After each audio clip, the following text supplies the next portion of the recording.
The last several advices I gave you were related rather to a middle game stage. At the same time, a majority of oversights happen in a time trouble, so in an endgame or in blitz games. And you need to know how to deal with such situations. So what if you simply don't have enough time for thinking and for applying the previous recommendations we discussed? Then you should follow the next advice. When you're short of time, simplify the position and avoid tactical complications. Exchange pieces, avoid tense positions where a lot of calculations are required. Don't be involved in tactical complications. You simply don't have enough time to calculate all the resulting variations, to evaluate them properly, to perform the anti-blunder check we analyzed earlier. So let me emphasize, simplify the position, even if it's objectively not the most powerful plan. What is the best move for black here? Well, first of all, we can see that black definitely has an advantage. He has 2 extra pawns and more active position, and nearly all the white pieces are hanging.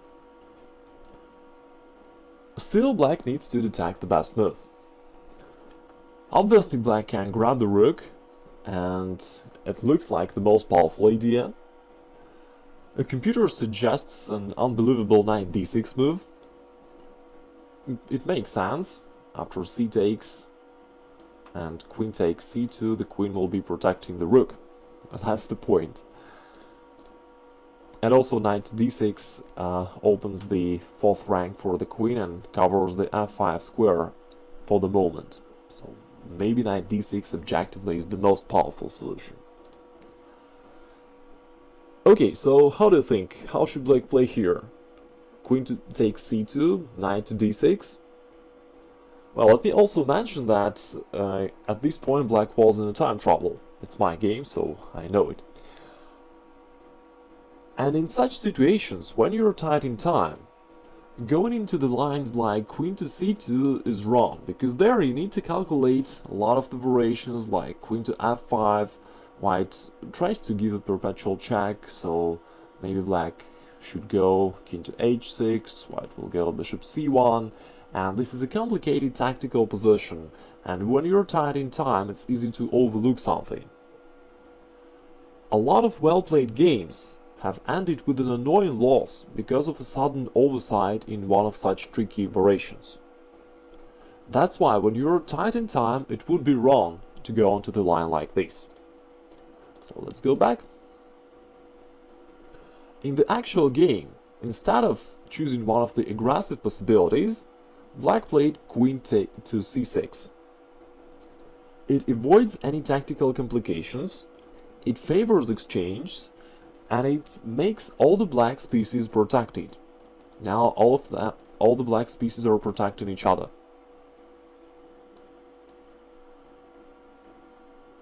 Here white made the last try. He played queen to f7, trying to take the h5 pawn, and black continued his idea with queen e8,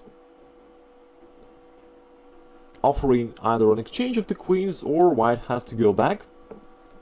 And white really did. He played queen to c4, then rook to d4, and now the white's attempt for an activity is over. The white's initiative has gone. Black saved his material advantage, and later on black won the game easily.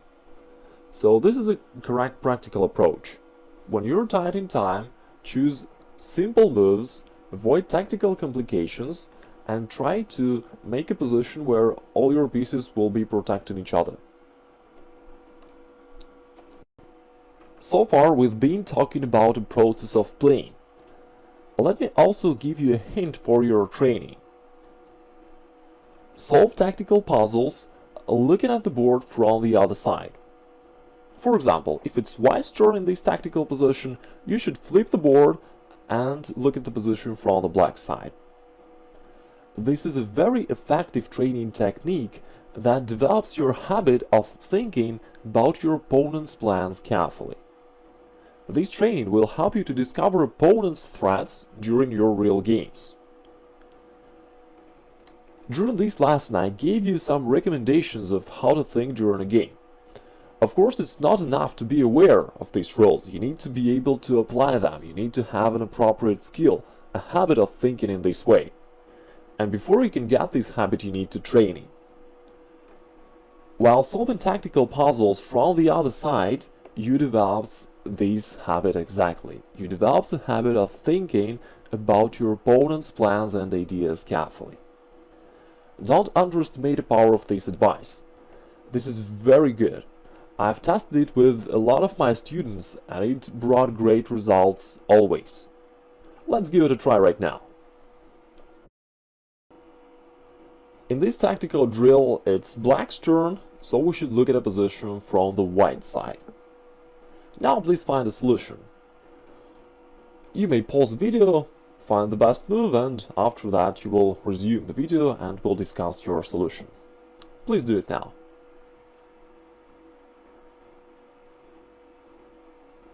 Okay, were you able to find the solution? Black should go bishop g1, and white has no sufficient defense against queen g4, where the white's king will be mating. In fact, this is a pretty simple position, it's nearly mating too, but still, it's not that easy for us to find the solution when you look at a position from the white side. You see, this is kind of an unnatural task for us. Usually, you find the right moves for you. It's normal for us to detect all the candidate moves for yourself. It's normal for us to try to find the threats and combinations for you. But we don't have a habit of thinking about the opponent's ideas and candidate moves as much carefully. And that's why it's so important to train this skill. If you train it for some time, then you will always be able to find all of the opponent's threats and ideas, and so will be able to prevent them. In this lesson, I have given you 8 powerful anti-blunder techniques. Even if you implement only a few of them, this will improve your results a lot. I strongly recommend that you allot some time to train each technique. Here's what I recommend you to do. Go over these 2 lessons once again quickly. Write down and remember 8 recommendations I gave you. Think exactly how you're going to implement them in your play, and allot some time to train each technique. Then it will really bear a positive impact on your practical results, and you'll feel the difference instantly. I'll be glad to know about your results, so feel free to write about your results in the comments below this video. And talk to you in the next lessons. I wish you many nice victories.